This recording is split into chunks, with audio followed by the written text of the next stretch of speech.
Hi, welcome to witness speaks. நான் தான் ஷாஹித். நான் தான் மதி. ஸோ ஹாய் மதி. நம்ம யூடியூப்பில் ஃபஸ்ட் டைம் பேச போகிறோம். ஸோ பேசி பெஜாராயிடுச்சு, பட் பேச போகிறோம். ஏன்னா ட்ரை பண்ணிகிட்ருக்கோம் போடுறதுக்கு ஒரு பெட்டரான வீடியோவாக. ஸோ இதுதான் எங்களுடைய ஃபஸ்ட் வீடியோ. இது விட்னஸ் ஸ்பீக்ஸ் எங்களுடைய யூடியூப் சேனல். ஸோ நாங்கள் இது ஸ்டார்ட் பண்ணியிருக்கோம் பேஸ் நம்மளுடைய ஜாப் எக்ஸ்பீரியன்ஸு. இந்த பிபிஓ ஸ்கேம், இங்கே நிறைய ஸ்கேம் பற்றி பேச போகிறோம். So BPO scam, correct, corporate scam. So இதில் வந்து பேசிக்காக கால் சென்டர்ஸ் மாதிரி தான் வச்சு வந்து பெருசாக மக்கள்கிட்ட வந்து லைக் அவங்களுடைய வெப்சைட்டில் போனால் அந்த சேட்டு அந்த மாதிரி நிறைய சப்போர்ட் இருக்குது சர்வீஸில். சேல்ஸு ப்ராடக்ட் சேல்ஸ் பண்ணுறது ஆன்லைன்லேயே நிறைய ப்ராடக்ட் சேல் பண்ணுறாங்க. லைக் இப்போ மெடிசன் தான் நிறைய ஸ்கேம் ஆகுது. மெடிசன் ஸ்கேம் பற்றி ஃபஸ்ட்டு பேசலாம், அப்புறம் இந்த இன்சூரன்ஸு, இஎம்ஐ அதை பற்றி பேசும். ஸோ எஸ், நார்மலாக வந்து என்னுடைய ஜாப் எக்ஸ்பீரியன்ஸஸ் தான் இதில் வந்து லைக் நான் ஒரு பிபிஓ ஃபஸ்ட்டு பிபிஓ என்னுடைய ஏன் நாங்கள் பிபிஓ போனோம்னா எங்களுடைய பேக்ரவுண்ட் ப்ளஸ் ஜாப் ரெக்குவயர்மெண்ட் அதில் தான் ஈஸியாக கிடைக்குது வேலை. மோஸ்ட்லி நீங்கள் வந்து லைக் எங்கேயாவது சிட்டி சைடு ஐடி சிட்டிஸ் போனீங்கனாலே உங்களுக்கு வந்து இந்த அந்த கால் சென்டருக்கான போன உடனே கிடைக்கிற ஒரு ஜாப், ஒரு டிகிரி எதுவுமே இல்லாமல் உடனே நம்மளுக்கு ஒரு அவசரத்துக்கு சேரணும்னா பிபிஓ தான் எடுத்துக்கிறாங்க. அங்கே லாங்குவேஜ் ஜஸ்ட் வாய்ஸ் பேச தெரிஞ்சால் போதும், மற்றபடி டிகிரி எதுவுமே பார்க்குறதில்ல. ஸோ எப்படின்னா காலேஜ் முடிச்சுட்டு போகிறவங்க, ஜாப் பற்றி என்னன்னு தெரியாதவங்க போய் ஃபஸ்ட்டு ஜாயின் ஆகிறது பிபிஓ. ஸோ இது business process out sourcing. But இதில் ப்ராப்ளம் என்னென்னா, நார்மலாக வந்து இப்போது ஃபார் எக்ஸாம்பிள் நான் ஒரு பிபிஓ கம்பெனி ஸ்டார்ட் பண்ணேன். எனக்கு வந்து ப்ராடக்ட்லாம் தேவையில்லை, 4-5 கிளைண்ட்ஸை பிடிச்சிக்கிட்டு ஒவ்வொரு கம்பெனிலேருந்தும் ஒருத்தர் இருப்பான். ஸோ ஃபார் எக்ஸாம்பிள் நான் வேலை பார்த்த அந்த இன்சூரன்ஸில் லைக் இன்சூரன்ஸ் கம்பெனி இப்போ வேலை பார்த்துட்டு இருக்கிறது. ஸோ இன்சூரன்ஸுக்கு முன்னாடி 2-3 கம்பெனிஸ். அதான் ஃபர்ஸ்ட் கம்பெனி வந்து இந்த லோன் ப்ரொவைடர், அவங்க டைப் வச்சு லோன்ஸை ப்ரொவைட் பண்ணிட்டு வந்துட்டு இருந்தாங்க. நிறைய மக்கள் வந்து அதில் ஏமாற்றம்னு இல்லை, அதில் ஹை ரேட் இன்ட்ரெஸ்ட்லாம் மாட்டிக்கிறாங்க. அதை வந்து சொல்லாமல் சில கேட்டா உண்மையை மறைச்சா நாங்க என்ன உண்மையா சொல்றோம், லைக் பொய் சொல்லி அழிக்கிறோம், உண்மையை லைட்டா மறைக்கிறோம். இது வந்து இந்த படத்துல வர டைலாக், அது துணிவு படத்துல அந்த டைலாக். அதுதான் வந்து இவங்களாவது லைக் ஒரு பேங்க் வச்சு நடத்துறாங்க. இவங்க வந்து லைக் ஒண்ணும் இல்லை, என்பிஎஃப்சினா நான் பேங்கிங் ஃபினான்ஸ் சர்வீஸ். ஸோ இதை பொறுத்த வரைக்கும் நான் இங்க பார்த்து பேசிட்டு இருக்கேன், யாரா இது என்பிஎஃப்சினா நான் banking financial services. So financial centres. So NBFC இது மூலயமா என்ன பண்றாங்கன்னா மக்களை வந்து இன்னைக்கு லோன் வாங்க வச்சு, இப்போ நிறைய கம்பெனி இருக்கு அந்த மாதிரி. பார்த்தா நான்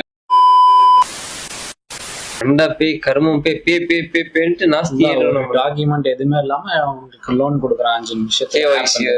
அதுவும் காசு வந்ததுக்கு அப்புறம் கேஒய்சி லைக் டிஸ்பர்ஸ்ட் ஆகிட்டு இருக்கணும் நம்ம அக்கௌண்ட்டுக்கு. ஆயிடுச்சுன்னா தான் அவங்களுக்கு கேஒய்சி வரணும். ஸோ இவ்வளோ சீக்கிரமா நம்மளுக்கு காசு கொடுத்து நம்மள ஒரு அடிமையா தான் வச்சிருக்கானுங்க. ஸோ அந்த மாதிரி ஸ்கேம்ல இருக்கிறதுக்கு இப்போ அமௌண்ட் எல்லாம் எப்படி அந்த லோன் கட்டலைன்னா கலெக்ட் பண்றதுக்கு ஒரு கால் வருது, அந்த மாதிரி சர்வீஸ். ஸோ பிபிஓ சர்வீஸ் பற்றி அங்கே என்ன மாதிரி ஸ்கேம் நடக்குது, அங்கே வேலை செய்கிற ஏஜென்ட்டுக்கு எவ்வளோ ப்ரெஷர் இருக்குது, ஸோ இந்த மாதிரி ஒரு டார்ச்சல் கொடுக்குறாங்க. ஸோ அதே மாதிரி சேல்ஸில் எந்த மாதிரி அதே பிபிஓ வச்சு ஒரு சேல்ஸ் நடக்குது. அந்த சேல்ஸில் எந்த மாதிரி ப்ராடக்ட்டு, ஒரு ப்ராப்பரான ப்ராடக்ட், அதுக்கு சர்டிஃபிகேட் இல்லாமல் ஃபேக் சர்டிஃபிகேட்டை வச்சு சேல் பண்ணுறது. ஸோ அதனால கஸ்டமருக்கு என்ன மாதிரி ஒரு பாதிப்பு வருதுன்றது. ஆக்சுவலி இது ஃபேக் சர்டிஃபிகேட் இல்லை, ஒரிஜினல் அஃபிஷியல் அந்த எஃப்எஸ்எஸ்ஐ இருக்கிறது எப்படி அவங்களே அப்படி போட்டு கொடுத்துறானு. ஸோ இது மூலியமா நிறைய லைக் லாஸஸ் தான் மனுஷங்களுக்கு.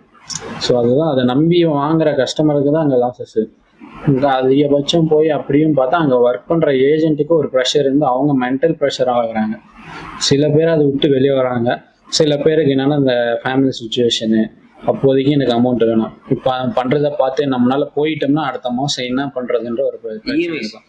ஸோ ஒரு இஎம்ஐ கம்பெனியில் ஆல்ரெடி அவன் எதுக்கு வேலை செய்யறான், அந்த இன்சென்டிவ் ஆசைப்படுறான், அவன் ஏதாவது ஒரு பொருள் வாங்கியிருப்பான் அந்த இஎம்ஐக்கு. நம்மள ஒரு இதுதான் மேட்ரிக்ஸ். இந்த மாதிரிதான் ஒரு லூப்ல சிக்க விட்டுருக்கானுங்க இவனுங்க. அப்படியே சுத்திட்டே இருக்கிறது. இஎம்ஐ கம்பெனியில வேலை செஞ்சுட்டு நம்ம இஎம்ஐ கட்டுறதுக்கு அங்கிருந்து காசு வாங்கி திருப்பி அவனுக்கே கொடுக்குற மாதிரி. அவன் கம்பெனிலனாலும் இன்னொரு கம்பெனிக்கு எப்படி இருந்தாலும் அதே இஎம்ஐ கட்ட தான் போறோம். ஸோ அந்த மாதிரி ப்ரெஷர் கேட்டா சொல்லுவீங்க, இஎம்ஐனா பொருள் வாங்கியிருக்க மாட்டானா. அதான் நாங்களும் சொல்றோம், பொருள் வாங்குறீங்க, பட் அந்த பொருளுக்கு நீங்க வட்டியோட வாங்குறதுனால உங்களுக்கு நடக்கிற லாஸஸ் தான் இது.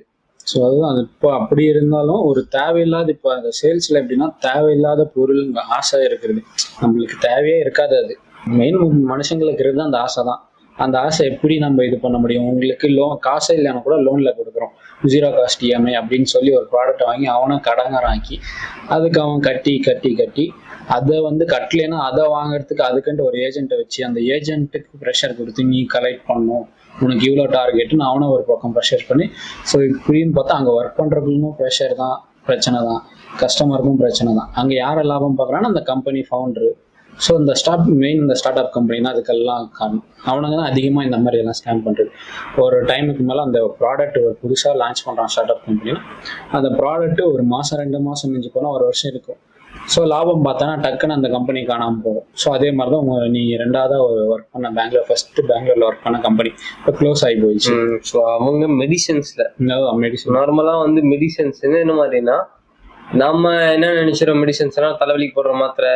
ஸோ இன்னைக்கு வந்து அதை ஒரு வேற லெவலுக்கு கொண்டு போய் டெஸ்டோஸ்டெரான் பூஸ்டர் எங்க போனாலும் இந்த ஹீலாஜிட் டேப்லெட்ஸு, அப்புறம் நிறைய இருக்கு லைக் டெட்லாஃபில்ஸ். இது வந்து நார்மலா மெடிக்கல்ல வந்து பிரிஸ்கிரிப்ஷனோட கொடுக்க வேண்டிய மெடிசன்ஸை வந்து இவனுங்க ப்ராடக்ட் ஆக்கி அதுல 2-3 இது வந்து லைக் அலோபேத்திக் கிடையாது. இது நம்மளை ஏமாத்துறானே, நல்லா பச்சையா ஏமாத்துறாங்க. அதை மட்டும் நான் கிளியரா சொல்லுவேன். நம்மளன்னு இல்லை, மக்களை எல்லாரையும் ஏமாத்துறாங்க. காமனா சும்மாவே கால் பண்ணி இதை வாங்கிக்கோங்க அதை வாங்கிக்கோங்க. ஃபர்ஸ்ட் வந்து நம்ம பார்த்ததுதான், என்ன கால் அது, என்ன கம்பெனி அது, டால் ஃப்ரீ நம்பருக்கு கால் பண்ணுங்க டிவில வந்துட்டு இருந்தாங்க. யாரே ஸோ அதை பார்த்து காப்பி அடிச்சு இன்னைக்கு வந்து ஒரு டெக்னிக்கல் பேஸ்டு ப்ராடக்ட்ஸை லைக் ஒரு டெக்னிக்கல் பேஸ்டுன்னு சொல்ல முடியாது, டிஜிட்டல் ப்ராடக்ட் இல்லை ஒரு சர்வீசஸை இந்த மாதிரி வந்து நம்மளுக்கே தேவையில்லாத விஷயங்களை லைக் அது ஒரு தலையில பூசுற எண்ணெயா இருக்கட்டும், லிப் பாம், நிறைய கம்பெனிஸ் இருக்கு. கம்பெனி பேருங்களா சொன்னா எக்கச்சக்கமா கம்பெனிஸ் இருக்கு. இது எப்படின்னா இந்த டிஜிட்டல் வேர்ல்டு டெவலப் ஆக அந்த ஸ்கேம் அதிகமா டெவலப் ஆகி குப்பை மாதிரி ஸ்கேம் பண்றதுக்கு தேவையில்லாத ப்ராடக்டை விற்கிறதுக்கு ஒரு கூட்டமே இருக்கு, கணக்கே இல்லை. சொல்லணும்னா எவ்வளோ பேர் இருக்கிறாங்க, தெரியாதவங்களே எத்தனை பேர் இருக்கிறாங்க. போயிட்டு நம்ம ரிசர்ச் பண்ணோம்னா நம்மளுக்கு அந்த இதுவுமே இல்லாதவங்களே எவ்வளோ பேர் இருக்காங்க. அந்த லோனு அந்த மாதிரியே எவ்வளோ பேர் இருக்காங்க. அந்த லோன் இது எடுத்தாலே பல லட்சம் பேருக்கு வாங்க எத்தனை இருக்கு. ஸோ இந்த மாதிரி டிஜிட்டல் வேர்ல்டு டெவலப் ஆக இவங்களோட ஸ்கேமும் அதுக்கேற்ற மாதிரி டெவலப் ஆகி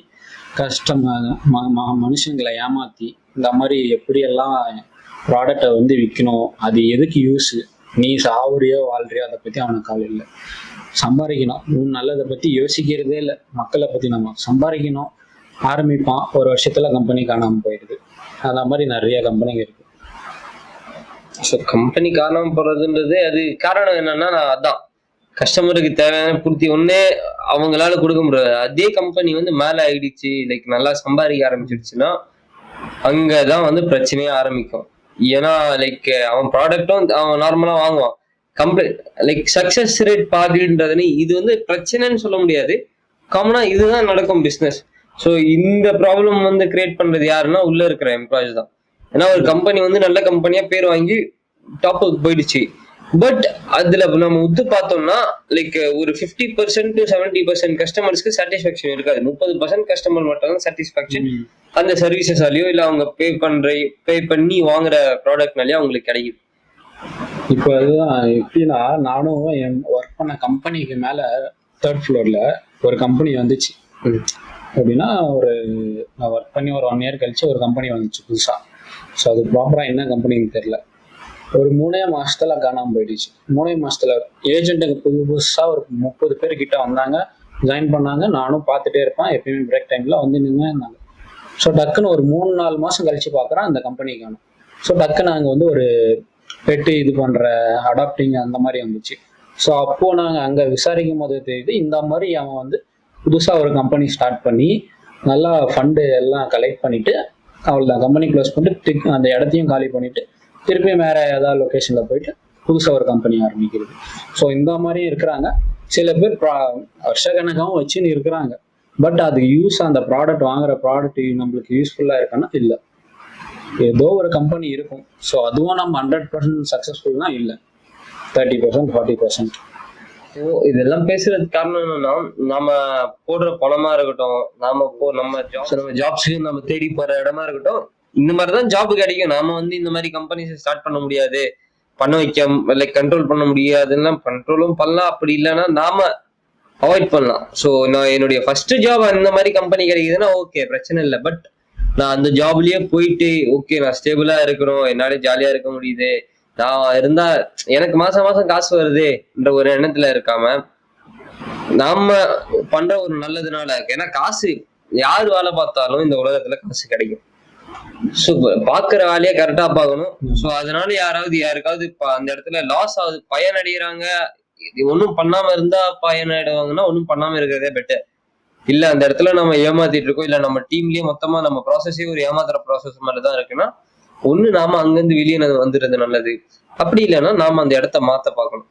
ஸோ ஏன்னா இது ஜாப்ஸ், என்னுடைய பேஸ் வந்து ஜாப் மட்டும் தான். நான் அப்படியே நல்லா பீஸா ஜாப்ல இருக்கணும்ன்றவங்களுக்கு இல்லைன்னா நீங்க வெளியே வாங்க, ஆண்டர்பிரனரா மாறுங்க. அதுதான் நாங்க சொல்றது. ஸோ அதுதான் மெயின் வந்து நம்ம பிபிஓல எல்லாம் போய் மாட்டிக்கிறது, அவங்க குடும்ப சூழ்நிலை நினைச்சு போறாங்க. ஸோ அது அவனுங்க வந்து எப்படின்னா ஒரு கம்ஃபர்ட் ஜோனா மாற்றி அவங்கள அங்கேயே உட்கார வைக்கிறாங்க. ஸோ அதுவும் எப்படின்னா ஒரு டைம் பீரியடுக்கு மேலே அவன் நல்லா ஒர்க் பண்ணானா அவனை வச்சுக்கிறாங்க 1-2 பேரை. ஸோ அதுக்கும் மேலே அவன் அப்பயும் அவன் ஸ்கேம் பண்ணுறான்னு எல்லாரையும் சொல்ல, ஸ்கேம் பண்ணுறான்னு தெரிஞ்சும் ஆனால் அவன் கொடுக்குற சேலரி அது அவனை வந்து கண்ணை மறைச்சிருது. ஸோ அதனால அப்படியே ஒர்க் பண்ணுறான். அங்கே ஐக்கும் ஏற்றிட்டே இருப்பான், அவங்களுக்கு இன்க்ரிமெண்ட் அந்த மாதிரி ஏற்றுறதுனால சில பேர் அதுலேயே இருந்துக்கிறாங்க. ஐக்குனால எப்படி அது லைக் புளிஞ்சி போடுற மாதிரி தானே. லைக் ஒருத்தன் தனியா பிசினஸ் பண்ணி சம்பாதிச்சாலும் சரி, இல்ல ஒரு நல்ல ஸ்கில் டெவலப்மெண்ட் பண்ணிட்டு இதுல வந்து லைக் லைஃப் லாங். இப்போ நீங்களே சொல்லுங்க, ஜாப்ஸ் வந்து ஓகே, ஜாப்ஸ் பெட்டர், கண்டிப்பா ஜாப்ஸ் பெட்டர், அது உங்களுடைய ஸ்கில்ல பேஸ் பண்ணி இருக்கு. ஸோ சேல்ஸ் ஸ்கில்லையே நீங்க வந்து லைக் இல்ல யாராவது கால் சென்டர் வேலை பாக்குறவங்க லைஃப் லாங் அதே வேலையில இருக்க முடியுமானா கண்டிப்பா அது ஒரு நரக வேதனை மாதிரிதான் உலகத்துல. உட்காந்து காலையில இருந்து ஈவினிங் வரையும் பேசுது, இது லைக் வ்ளாகிங் பண்றவங்க நம்ம வந்து சந்தோஷமா நாம பேசுறது வேற, ரோபோட் மாதிரி உட்காந்துட்டு அவங்க சொல்லி அவங்க ஒரு சில விஷயங்கள்ல ஸ்கிரிப்ட் மாதிரி செட் பண்ணியிருப்பாங்க, அதையே சொல்லிட்டு இருக்கிறது வேற. ஸோ இது வந்து லைக் அது வந்து அது அப்படியே இருந்தது தப்புன்றது இல்லை, இருக்கலாம். பட் நம்ம போற கம்பெனி வந்து அது என்ன மாதிரி ஒரு ஏமாத்தாம மக்களை ஏமாத்தாம நல்ல கம்பெனியா இருக்கா, ட்ரஸ்டடா ஒரு ப்ராப்பரா கஸ்டமருக்கு மக்களுக்கு என்ன யூஸ்ஃபுல்லா இருக்கா, அந்த இடத்துல நீங்க வேலை செய்றீங்களா பிரச்சனை இல்லை. ஸோ அது வந்து ஒரு கஸ்டமருக்கும் ஒரு யூஸ்ஃபுல்லா இல்லாம உங்களை ஏமாத்துற மாதிரி அவங்க நடத்தி வச்சு அது நீங்களும் மன உளைச்சலாகி இப்போ இந்த மாதிரி ஏமாத்துறான்னு தெரியுது. ஸோ ஆனாலும் குடும்ப சூழ்நிலை நினைச்சு நம்ம வந்து உக்காந்துன்னு பண்ணலான்ட்டு அப்படியே இருந்தோம்னா ஸோ ஒரு டைம் பீரியடுக்கு மேலே அதை கம்ஃபர்ட் ஜோன் ஆயிடுது. ஸோ அதுலேயே இருக்காம வேற இடத்துல போய் ஒரு நல்ல கம்பெனியா ட்ரஸ்டட் கம்பெனியா யூஸ்ஃபுல்லா இருக்கான்னு அதை பார்த்து நம்ம போறது ஒரு பெட்டர். ஸோ அவ்வளோதான் கைஸ், இது எங்களுடைய எக்ஸ்பீரியன்சஸ். ஸோ இனிமே வர வீக்ஸில் வீடியோ போடுவோம், ட்ரை பண்ணுறோம், நல்லா போடுவோம். ஏன்னா நாங்கள் ஒரு எப்படி சொல்றது, ஒரு என்னுடைய தாட்ஸ்லேருந்து சில விஷயங்களை உங்ககிட்ட இருந்து கொண்டு வந்து சேர்த்துனா அது நிறையவே சேஞ்சஸ் பண்ணோம். ஸோ இருக்கு, கண்டிப்பாக போடுவோம். ஸோ இதை பற்றி எல்லாம் ஏன் சொல்லிடாது, இதெல்லாம் நம்ம எக்ஸ்பீரியன்ஸ் பண்ணனால இதை பற்றி பேசுகிறோம். இந்த மாதிரி நடந்திருக்கு, ஸோ இப்படியெல்லாம் இருக்கு, இன்னும் டீட்டெயிலாக பேசலாம், அது போக போக பேசலாம். இந்த மாதிரி இருக்கிறனால நாங்கள் இதை பற்றி எடுத்தோடனே இப்போ பேசுகிறோம். ஸோ சும்மா பேசணுன்றலாம் இல்லை, எக்ஸ்பீரியன்ஸ் பண்ணோம், அதனால பேசலான்ட்டு பேசியிருக்கோம். ஸோ தேங்க்யூ ஃபார் வாட்சிங் விட்னஸ் ஸ்பீக்ஸ், சைனிங் ஆஃப், பாய். மறக்காம சர்ப்ரைஸ் பண்ணுங்க.